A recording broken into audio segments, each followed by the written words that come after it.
السلام علیکم ورحمۃ اللہ وبرکاتہ۔ آج 21 رمضان المبارک ہے اور یہ مہینہ اللہ رب ذوالجلال کی طرف سے اہل ایمان کے لیے انتہائی خاص تحفہ ہے اور نیکیاں کمانے کا خصوصی سیزن ہے۔ جہاں یہ مہینہ بڑا ہی مبارک اور محترم ہے، وہیں اس ماہ مقدس میں اللہ رب ذوالجلال نے اسلام کو بڑے عظیم الشان معجزات فتوحات کی صورت میں عطا فرمایا۔ آج سے 3-4 دن پہلے یعنی 17 رمضان المبارک کو اسلام اور کفر کے درمیان سب سے بڑا، سب سے پہلا اور سب سے کڑا مقابلہ منعقد ہوا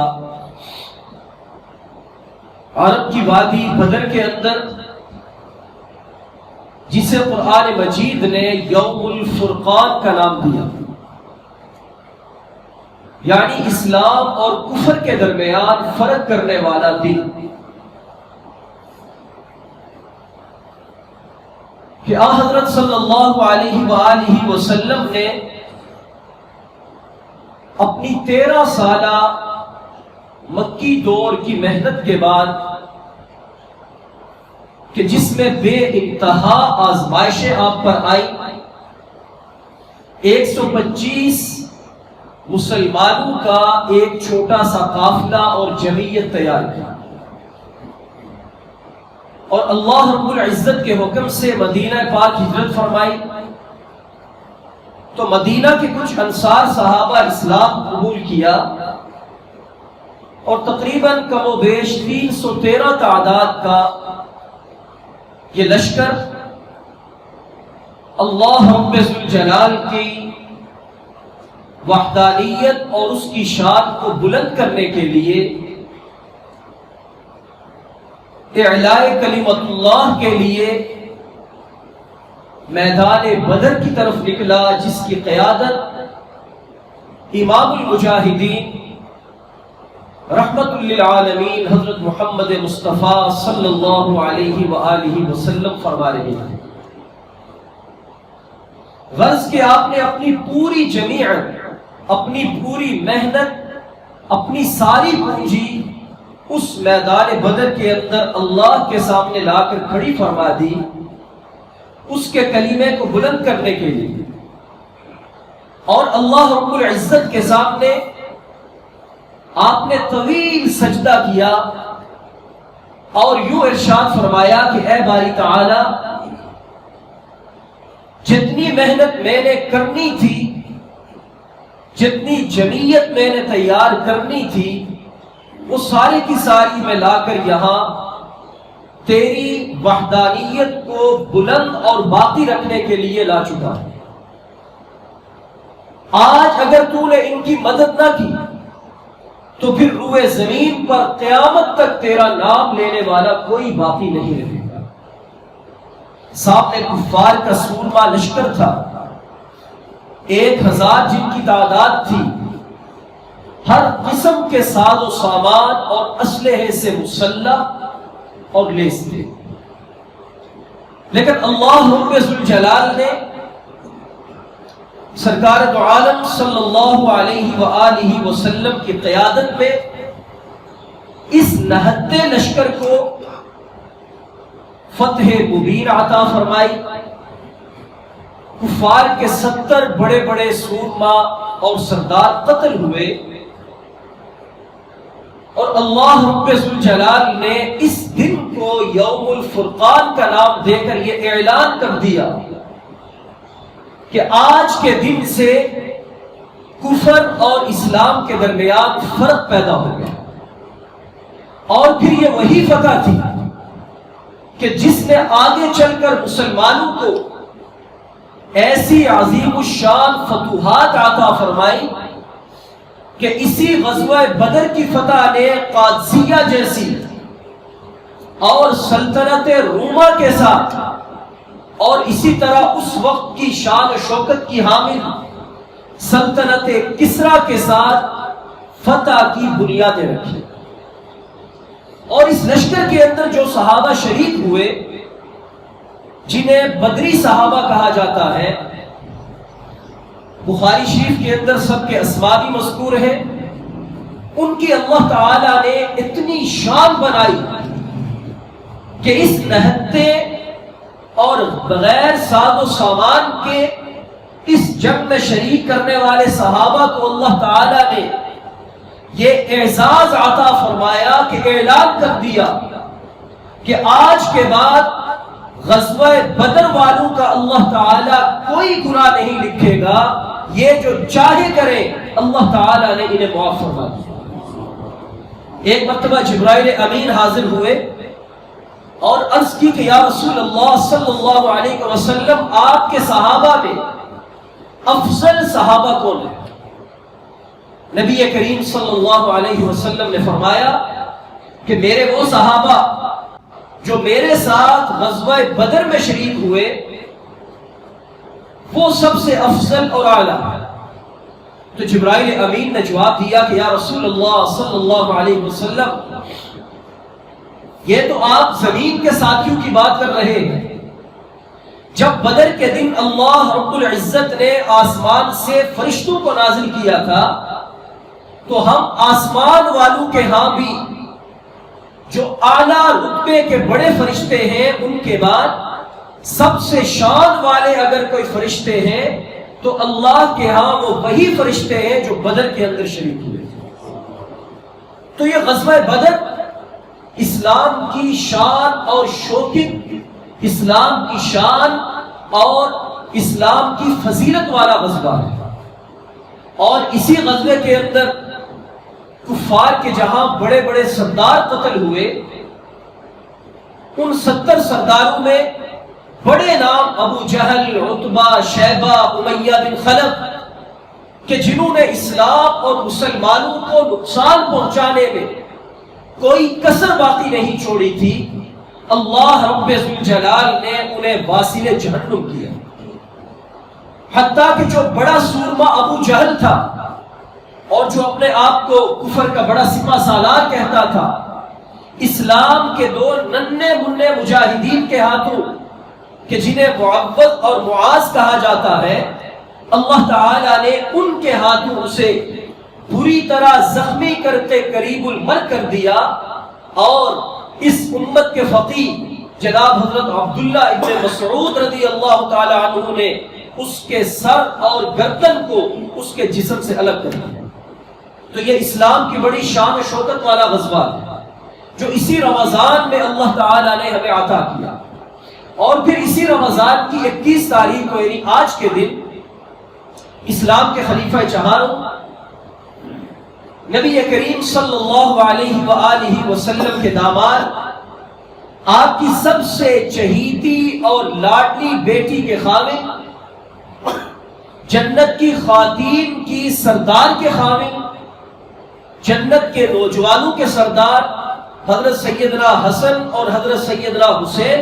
رضی اللہ تعالی عنہما کے والد، اور جنہیں اللہ کے نبی علیہ السلام نے اپنے اہل بیت کے اندر شامل کیا جب سیدنا حضرت علی المرتضی رضی اللہ تعالی عنہ کا یوم شہادت تھا. یہ وہ صحابی ہیں کہ جن کے بارے میں اگر آپ ذخیرہ احادیث کو کھنگالیں تو کسی صحابی کے بارے میں ان کی شان میں اتنی احادیث نازل نہیں ہوئی جتنی اللہ رب ذوالجلال کے اس غلام حضرت سیدنا علی رضی اللہ تعالی عنہ کے بارے میں احادیث آئی. اللہ کے نبی علیہ السلام نے حضرت علی رضی اللہ تعالی عنہ سے فرمایا کہ یا علی،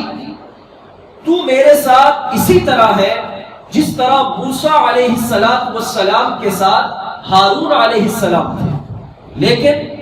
یہ یاد رکھو کہ میرے بعد اب نبوت باقی نہیں ہے، میں آخری نبی ہوں اور میرے بعد نبوت اللہ تعالیٰ نے ختم فرما دی۔ ایک موقع پہ اللہ کے نبی علیہ السلام نے فرمایا کہ من کنت مولاہ فعلی مولاہ، جو مجھے اپنا دوست، اپنا رفیق، اپنا ساتھی سمجھتا ہے، وہ حضرت علی کو بھی اپنا دوست، اپنا ساتھی اور اپنا رفیق بنا لے، اس لیے کہ حضرت علی سے محبت نہیں کرتا مگر مؤمن،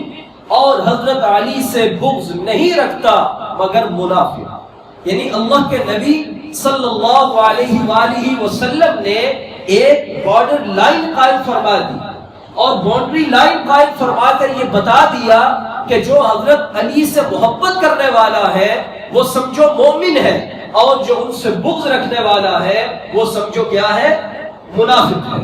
اللہ کے نبی علیہ السلام نے اس صحابی اور اپنے اس چچا زاد بھائی کے بارے میں ان کی شان میں یہ ارشاد فرمایا۔ غزوہ خیبر کا موقع ہے، اللہ کے نبی علیہ السلام نے فرمایا کہ میں کل جھنڈا اس شخص کے ہاتھ میں دوں گا جس کے ساتھ جو اللہ اور اس کے رسول سے محبت کرنے والا ہے، اور اس سے بھی بڑی بات ارشاد فرمائی کہ جس کے ساتھ اللہ اور اس کا رسول بھی محبت کرنے والا ہے۔ یعنی کتنی بڑی فضیلت ہے کہ وہ تو اللہ کے ساتھ، اس کے رسول کے ساتھ محبت کر رہا ہے، لیکن اللہ بھی اور اس کا رسول بھی اس کے ساتھ محبت کرتے ہیں، اور اس شخص کے ہاتھ میں جھنڈا عطا فرماؤں گا جس کے ہاتھ پہ اللہ تعالی خیبر کے قلعے کو فتح عطا فرمائے۔ اور یہ قلعہ یہودیوں کے زیر اثر تھا، ان کے قبضے میں تھا، اور کافی ٹائم سے یہ فتح نہیں ہو رہا تھا۔ مسلمانوں نے بہت اس پر چڑھائی کی، بڑے حملے کیے، لیکن فتح نہیں ہو رہا تھا۔ اللہ کے نبی علیہ السلام نے ایک دن جب یہ بات ارشاد فرمائی تو صحابہ میں سے صحابی یہ روایت کرتے ہیں کہ ہر صحابی کے دل میں یہ خواہش آئی کاش کہ یہ اعزاز مجھے مل جائے، ابو بکر کو مل جائے، عمر کو مل جائے، عثمان کو مل جائے، طلحہ کو مل جائے، عبد الرحمن بن عوف جیسے بڑے بڑے صحابہ کو مل جائے کہ اتنا بڑا اعزاز اللہ کے نبی نے دیا کہ محمد عربی کی زبان سے یہ گواہی آ گئی کہ وہ بھی اللہ کے رسول سے اور اللہ سے محبت کرتا ہے، اور اللہ بھی اس سے محبت کرتے ہیں، اور اللہ کے رسول بھی اس سے محبت کرتے ہیں۔ اس سے بڑی شان کیا ہوگی؟ تو سب صحابہ کے دل میں یہ جذبہ آیا، یہ جوش آیا، کاش کہ کل کی صبح اللہ رب العزت کے رسول وہ میرے نام کا اعلان فرمائے اور میرے ہاتھ کے اندر جھنڈا عطا فرمائے۔ جب صبح ہوئی تمام کے تمام صحابہ اشتیاق کے ساتھ جمع ہوئے، رسول اللہ صلی اللہ علیہ وسلم نے فرمایا کہ علی کہاں ہے؟ حضرت علی کو آشوب چشم تھا، آنکھوں کی بیماری تھی، بتلایا گیا کہ خیمے کے اندر آرام فرما ہے۔ اللہ کے نبی علیہ السلام نے فرمایا کہ انہیں لے کر آؤ۔ حضرت علی کو لایا گیا، نبی کریم صلی اللہ علیہ وسلم نے اپنا مبارک لعاب دہن نکالا، حضرت علی کی آنکھوں پہ لگایا، فرماتے ہیں اس طرح میری آنکھیں ٹھیک ہو گئیں جیسے کبھی درد تھا ہی۔ اللہ کے نبی علیہ السلام نے اس کے بعد وہ مبارک جھنڈا حضرت علی کے ہاتھ میں دیا۔ حضرت علی کے ہاتھ میں جھنڈا دینے کے بعد آپ نے انہیں دعا دی اور خیبر کی طرف روانہ فرمایا۔ آپ نے ایک ہی ضرب سے جہاں خیبر کے مضبوط قلعے کے دروازے کو اکھاڑ دیا، وہاں خیبر کا سب سے بڑا پہلوان جس کا نام مرحب آتا ہے اور جس کے بارے میں مشہور تھا کہ اس کے سامنے تو کوئی بھی ٹک نہیں سکتا، حضرت علی رضی اللہ تعالی عنہ نے ضرب حیدری لگا کر ایک ہی وار کے اندر اس کا سر غرور میں ملا دیا اور اس مرحب کو قتل کر دیا۔ اور آپ کے ہاتھ پر اللہ رب ذوالجلال نے خیبر کو فتح فرمایا۔ اور صرف یہ موقع نہیں بلکہ جو غزوہ بدر کی میں بات عرض کر رہا ہوں، 70 سرداروں میں سے جو کفر کے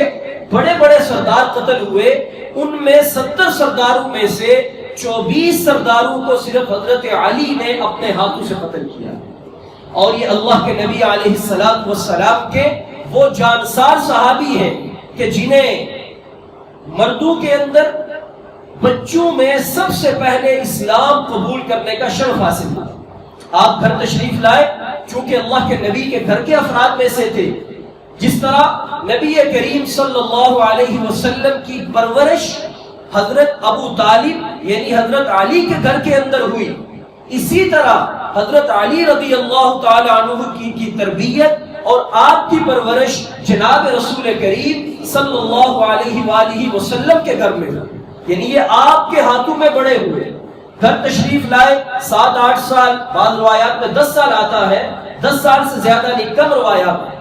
تو 10 سال 8 سال یہ آپ کی عمر تھی۔ تو آپ نے دیکھا کہ نبی کریم صلی اللہ علیہ وسلم اور حضرت سیدہ خدیجہ الکبریٰ رضی اللہ تعالی عنہا وہ نماز پڑھ رہے ہیں، رکوع کر رہے ہیں، سجدہ کر رہے ہیں۔ تو حضرت علی نے عرض کی کہ یہ کیا ہے، یہ آپ کیا کر رہے ہیں؟ چونکہ پتہ نہیں تھا کہ یہ کیا عبادت ہے، یہ کیا ہے۔ تو نبی کریم صلی اللہ علیہ وسلم نے آپ سے فرمایا کہ علی میں اللہ کا نبی ہوں اور اللہ تعالیٰ نے مجھے تمہاری طرف دین اسلام کے ساتھ مبعوث فرمایا ہے۔ بس یہ کہنا تھا کہ حضرت علی رضی اللہ تعالی عنہ نے آپ کے ہاتھوں میں ہاتھ دیا اور اشہد ان لا الہ الا اللہ اور اشہد ان محمد رسول اللہ پڑھنے کے بعد آپ کے ہاتھوں پہ اسلام قبول کر لیا۔ اور اس کے بعد سے جب تک آپ اس دنیا میں باقی رہے، اسلام کے لیے بے پناہ قربانیاں دی، اسلام کے لیے اپنا گھر قربان کر دیا، اپنے بیٹے قربان کر دیے، حتیٰ کہ جب ہجرت کا موقع آیا تو اللہ کے نبی علیہ السلام اپنے گھر میں آرام فرما تھے کہ اللہ کا حکم آ گیا، آپ اٹھے۔ آپ علیہ السلام نے کفار کی طرف ایک مٹی کی مٹھی پھینکی جس سے ان سب کی آنکھیں اندھی ہو گئیں۔ آپ ان کے درمیان سے نکلے، باہر تشریف لائے، حضرت علی کو کچھ امانتیں سپرد فرمائی اور یہ فرمایا کہ کل یہ امانتیں لوگوں کو ادا کرنے کے بعد آپ بھی مدینہ آ جانا۔ آپ کو اپنے بستر پہ سونے کا حکم دیا۔ آپ بستر پہ جب چادر اوڑھ کے سو گئے تو شیطان نے انسانی شکل میں آ کر ان کفار کو جو محاصرہ کیے ہوئے تھے ان سے کہا کہ وہ تو نکل گئے، آپ یہاں کیوں کھڑے ہیں؟ تو کفار کہنے لگے کہ نہیں، وہ چارپائی پہ لیٹے ہوئے ہیں، ہم یہیں کھڑے ہیں، یہاں سے کوئی اٹھ کے نہیں گیا۔ غرض جب صبح ہوئی کفار نے جا کر چادر ہٹائی تو دیکھا کہ جناب سیدنا علی المرتضی رضی اللہ تعالی عنہ وہ آرام فرمائے۔ آپ پر تشدد شروع کر دیا، آپ کو مارنا شروع کر دیا کہ بتاؤ تمہارے محمد صلی اللہ علیہ وآلہ وسلم کہاں ہے؟ تو حضرت علی نے فرمایا کہ مجھے کیا معلوم، میں تو یہاں سو رہا ہوں اور تمہارے سامنے اٹھا ہوں۔ چنانچہ آپ کو لا کر حرم کے ایک ستون کے ساتھ باندھ دیا گیا، کچھ دیر کے بعد چھوڑ دیا گیا، لیکن حضرت علی رضی اللہ تعالی عنہ نے آقا کریم علیہ السلام کا یہ فرمان مانا اور اس خطرے کے عالم میں بھی آپ کی چارپائی پہ سوئے رہے اور دوسرے دن آپ کی ساری امانتیں لوگوں تک پہنچائیں اور چھپ کے وہاں سے ہجرت فرما کر آپ مسجد قباء کے اندر وادی قباء میں اللہ کے نبی علیہ السلام سے آ کر ملے۔ اس حال میں ملے کہ وہاں مکہ کے ریگزاروں پر اور سنگریزوں پر چل چل کر آپ کے پاؤں لہو لہان ہو چکے تھے، پاؤں زخمی ہو چکے تھے، آپ انتہائی درد اور تکلیف کے عالم میں تھے۔ اللہ کے نبی علیہ السلام نے پوچھا مسجد قباء میں کہ علی کہاں ہے؟ بتایا گیا کہ یہ ان کو تکلیف آ نہیں سکتے۔ آپ علیہ السلام اٹھے، ان کے خیمہ میں تشریف لے گئے، ان کے پاؤں کو سامنے کیا اور وہی مبارک لعاب دہن نکالا، ان کے ایک پاؤں پہ لگایا، ان کے دوسرے پاؤں پہ لگایا۔ حضرت علی فرماتے ہیں پاؤں اس طرح ٹھیک ہو گئے جیسے کبھی درد ہوا ہی نہیں۔ تو یہ آپ کی شان ہے، آپ کی آنکھوں میں اللہ کے نبی کا لعاب دہن، آپ کے پاؤں میں اللہ کے نبی کا مبارک لعاب دہن، اور آپ کی پیدائش کے وقت آپ کو جو گڈی دی گئی وہ بھی اللہ کے نبی صلی اللہ علیہ وآلہ وسلم کا لعاب دہن۔ اور حضرت علی کی شان، آپ کی فضیلت، آپ کا مرتبہ صحابہ کے اندر اتنا زیادہ تھا کہ حضرت عمر فاروق جیسے صحابی، حضرت عثمان جیسے صحابی برملا یہ کہتے تھے کہ اگر حضرت علی ہمارے ساتھ نہ ہوتے تو ہم فلاں مسئلے میں ہلاک ہو جاتے، اس لیے کہ اللہ تعالی نے آپ کو یہ رتبہ اور اعزاز عطا کیا کہ جناب نبی کریم صلی اللہ علیہ وسلم نے یہ اعلان فرمایا تھا کہ انا باب العلم، کہ میں علم کا شہر ہوں اور علی اس کا دروازہ ہے، کہ جس نے میرے علم کو حاصل کرنا ہے، جس نے مجھ سے علم کا فیض لینا ہے اور جو مجھ سے دین اسلام کا فہم سیکھنا چاہتا ہے، اسے پہلے علی کی چوکھٹ پہ آنا ہوگا، اسے پہلے علی کو سینے سے لگانا ہوگا، اس کے دل میں پہلے علی کی محبت آئے گی، اس کی زبان پر پہلے علی کا تذکرہ آئے گا، جب یہ ہوگا وہ مومن کہلائے گا، تو اس کے بعد وہ آ کر مجھ سے نور والے علم اور وحی والے علم کا استفادہ کر سکے گا۔ میرے بھائیوں، اسلام کے یہ عظیم الشان ثبوت کہ جنہیں دنیا، جنہیں تاریخ حضرت علی کرم اللہ وجہہ اور حیدر کرار کے نام سے یاد کرتی ہے، انہیں یہ بھی اعزاز حاصل ہوا کہ اللہ کے نبی نے اپنی جس بیٹی کو یہ اعزاز عطا کیا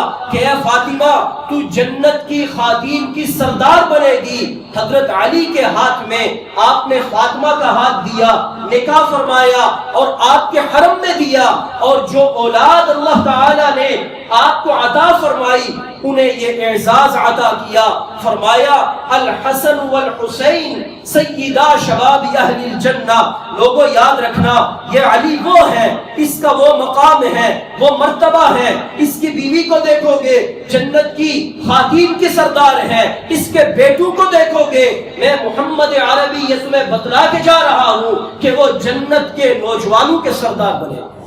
اور ایک روایت میں طبرانی کے اندر اللہ کے نبی نے ارشاد فرمایا کہ جب حسن اور حسین کی یہ شان ہے، الحسن والحسین سیدہ شباب اہل الجنہ، آگے الفاظ ارشاد فرمائے وَأَبُوهُمَا خَيْرُهُمَا، فرمایا حسن اور حسین جنت کے نوجوانوں کے سردار ہیں، اور ان دونوں کا باپ ان دونوں سے بھی بہتر ہے۔ اسے اللہ تعالی نے اتنا بڑا مرتبہ اور مقام عطا کیا جناب علی المرتضیٰ رضی اللہ تعالی عنہ کو کہ انہیں حسن اور حسین سے بھی بلند شان عطا فرمائی۔ آج کے دن ان کی شہادت ہوئی، چونکہ آپ نے اپنا دار الخلافہ کوفہ کے اندر منتقل کر دیا، تو ایک خارجی جو حضرت علی سے بغض رکھتے تھے، ان میں سے ایک کا نام ابن ملجم آتا ہے، اس نے کہا کہ یہ سارا فساد نعوذ باللہ جو اس وقت جنگیں ہو رہی ہیں جمل کی، نہروان کی، اس میں تفصیل میں جانے کا موقع نہیں، اس کے پیچھے حضرت علی کا ہاتھ تھا۔ تو وہ کوفہ پہنچا اور وہاں آ کر حضرت علی رضی اللہ تعالی عنہ کو قتل کرنے کے منصوبے بنانے لگے۔ حضرت علی کی یہ عادت مبارکہ تھی کہ آپ صبح کے وقت گھر سے نکلتے اور لوگوں کو جگاتے ہوئے، جی ہاں اسلام کا خلیفہ وقت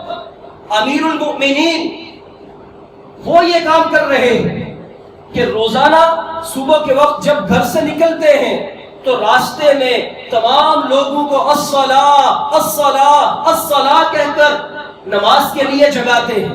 نماز کے لیے اٹھاتے ہیں۔ تو آپ کا یہ عام معمول تھا، آپ اسی طرح الصلاۃ کی آواز لگاتے ہوئے جب مسجد پہنچے تو مسجد کے دروازے کے پیچھے چھپا ہوا وہ ملعون ابن ملجم، اس نے آپ پر تلوار کا وار کیا جو سیدھا آپ کے سر مبارک میں لگا، جس سے آپ کا سر اور پیشانی پھٹ گئی اور سارا خون آپ کی گھنی داڑھی کے اوپر پھیل گیا۔ تو آپ اکثر اپنی داڑھی کو پکڑ کے اس کو یہ کہا کرتے تھے کہ اے داڑھی تو کب رنگین ہوگی، تو کب رنگین ہوگی۔ اس کا ایک پس منظر ہے کہ اللہ کے نبی علیہ السلام کے سامنے ایک مرتبہ آپ نے عرض کیا تھا کہ میرا شہادت کا بہت دل کرتا ہے کہ اللہ کے راستے میں شہید کیا جاؤ۔ اور آپ یاد رکھیں کہ شہادت مسلمان کے لیے سب سے عظیم نعمت ہے، سب سے افضل نعمت ہے۔ قرآن نے بھی اس کا ذکر کیا، اللہ کے حبیب نے بھی کیا، خود شہادت کی تمنا کی۔ تو اللہ کے نبی نے حضرت علی سے ارشاد فرمایا تھا کہ یا علی، جب تک تمہاری داڑھی خون سے رنگین نہیں ہوگی اس وقت تک تجھے شہادت نہیں ملے گی۔ چنانچہ جب مسلمانوں کے آپ حالات دیکھتے اور دل گرویدہ ہو جاتے تو بسا اوقات اب داڑھی کو پکڑتے اور اس سے کہتے کہ تو کب رنگین ہوگی؟ تو جب آپ کے خون مبارک سے آپ کی گاڑی رنگین ہوئی تو آپ زمین پہ گر پڑے. ابن ملجم کو لوگوں نے پکڑ لیا، لیکن اہل بیت عزام کہ جن کی عادت، جن کی صفت، جن کا طریقہ اللہ کے نبی سے ان کو وراثت میں ملا ہوا حسن اخلاق ہے، آپ نے لوگوں سے کہا کہ اکرموا نزلہ، احسنوا مسواہ، اس کا اچھا اکرام کرو، اس کو اچھا بستر دو، یہ مسافر ہے، اس نے میرے ذات کے ساتھ یہ معاملہ کیا ہے، اگر میں ٹھیک ہو گیا تو میں دیکھوں گا کہ اس کو معاف کر دوں، اور معافی اللہ کو بڑی پسند ہے، یا اس نے جیسے میرے ساتھ کیا اتنا میں اس سے قصاص لوں. اگر میں اس دنیا سے چلا گیا، شہید ہو گیا، تو پھر تم اگر چاہو تو اسے معاف کر دینا کہ معافی اللہ کو بہت پسند ہے، اور اگر چاہو تو صرف اس طرح اسے قتل کرنا جس طرح اس نے مجھے ضرب لگائی ہے کہ کوئی کمی بیشی اس کے اندر نہ ہو. یہ انصاف، یہ حسن اخلاق صرف اہل بیت عزام کا خاصہ اور وصف تھا کہ ایسی حالت کے اندر بھی حضرت علی رضی اللہ تعالی عنہ نے نہ انصاف چھوڑا اور نہ حسن اخلاق چھوڑا. چنانچہ اسی ضرب سے کہ تلوار میں زہر کے اندر وہ تلوار رکھی گئی تھی اور زہر آپ کے جسم میں پھیل چکا تھا، اسی تلوار کے وار سے آپ 21 رمضان المبارک کو اپنے خالق حقیقی سے جا ملے. آپ کے بیٹے حضرت حسن رضی اللہ تعالی عنہ نے آپ کی نماز جنازہ پڑھائی. تو یہ 21 رمضان المبارک ہمیں اپنے ان اسلاف کی، اپنے ان ثبوتوں کی، اپنے ان بڑوں کی اور امیر المؤمنین حضرت علی رضی اللہ تعالی عنہ کی شجاعت، آپ کی خلافت، آپ کی امانت اور مسلمانوں کے لیے آپ کی لازوال قربانیوں کی ہمیشہ یاد لے کر آتا ہے، اور ہمیں یہ بتاتا ہے کہ اے مسلمان، تیری یہ زندگی اللہ کی امانت ہے، اور اللہ کی امانت کا حق یہ ہے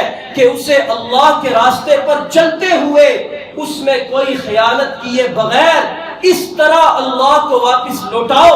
جس طرح صحابہ نے اور خصوصاً حضرت علی کرم اللہ وجہہ نے اللہ کے راستے میں اپنی شہادت کا نذرانہ پیش کر یہ ثابت کیا کہ یہ جان اللہ کی دی ہوئی ہے، اور اس جان کا سب سے بڑا حق یہ ہے کہ ہم اسے اللہ کے راستے میں قربان کر دیں. یہ رمضان کا آخری عشرہ ہمیں یہی سبق دیتا ہے کہ اس آخری عشرے میں اللہ کی رحمت، اس کی مغفرت ہمارے اوپر بارش کے قطروں کی طرح برس رہی ہے. لہٰذا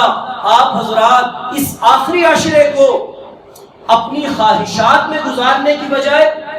اپنی دنیاوی مصروفیات میں گزارنے کی بجائے اللہ رب العزت کے راستے میں اس طرح گزارے جس طرح اللہ کے نبی نے ہمیں حکم دیا، جس طرح صحابہ نے اس پر چل کے دکھایا. اور اس آخری عشرے کی دو بڑی عبادات ہیں، ایک رمضان کا روزہ اور دوسرا لیلۃ القدر کی تلاش ہے. لہٰذا اس کے آخری عشرے کی طاق راتوں میں لیلۃ القدر کو حاصل کریں کہ جس میں ایک رات کی عبادت 83 سال سے بھی زیادہ مقبول عبادت کا انسان کو ثواب ملتا ہے. اللہ رب العزت ہمیں اس رمضان کے آخری عشرے کو خصوصاً اور باقی پوری زندگی کو عموماً اپنے راستے میں لگانے کی اور اپنی خواہشات قربان کرتے ہوئے اس کے دین کے لیے ہر طرح کی جد و جہد کرنے کی توفیق عطا فرمائے. وما علینا الا البلاغ المبین.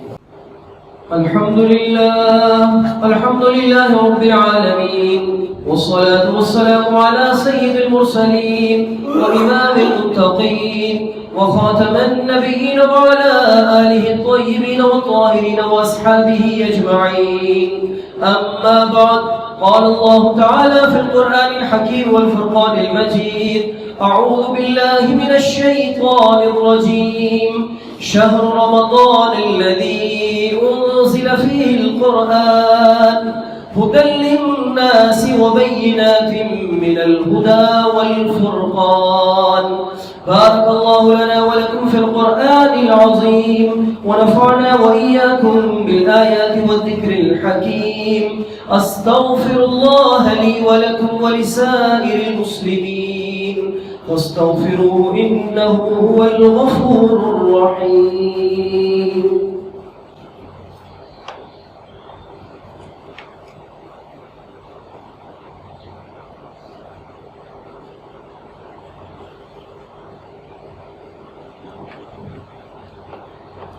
الحمد لله نحمده ونستعينه ونستغفره ونؤمن به ونتوكل عليه ونعوذ بالله من شرور أنفسنا ومن سيئات أعمالنا من يهده الله فلا مضل له ومن يضلله فلا هادي له ونشهد أن لا إله إلا الله وحده لا شريك له ونشهد أن سيدنا ومولانا محمدا عبده ورسوله صلى الله تعالى عليه وعلى آله وأصحابه وبارك وسلم تسليما كثيرا كثيرا أما بعد أعوذ بالله من الشيطان الرجيم إن الله وملائكته يصلون على النبي يا أيها الذين آمنوا صلوا عليه وسلموا تسليما اللهم صل على سيدنا ومولانا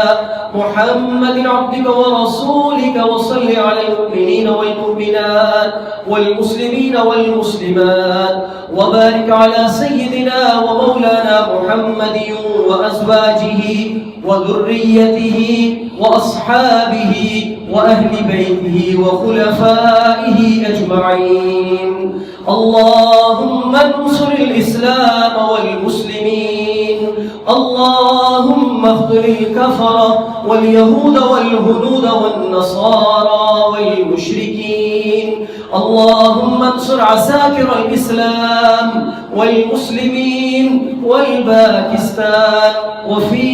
كل مكان إن الله يأمر بالعدل والإحسان وإيتاء ذي القربى وينهى عن الفحشاء والمنكر والبغي يعظكم لعلكم تذكرون اذكروا الله تعالى يذكركم وادعوه يستجب لكم ولذكر الله تعالى أعلى وأولى وعز وجل وأتم وأعظم وأكبر.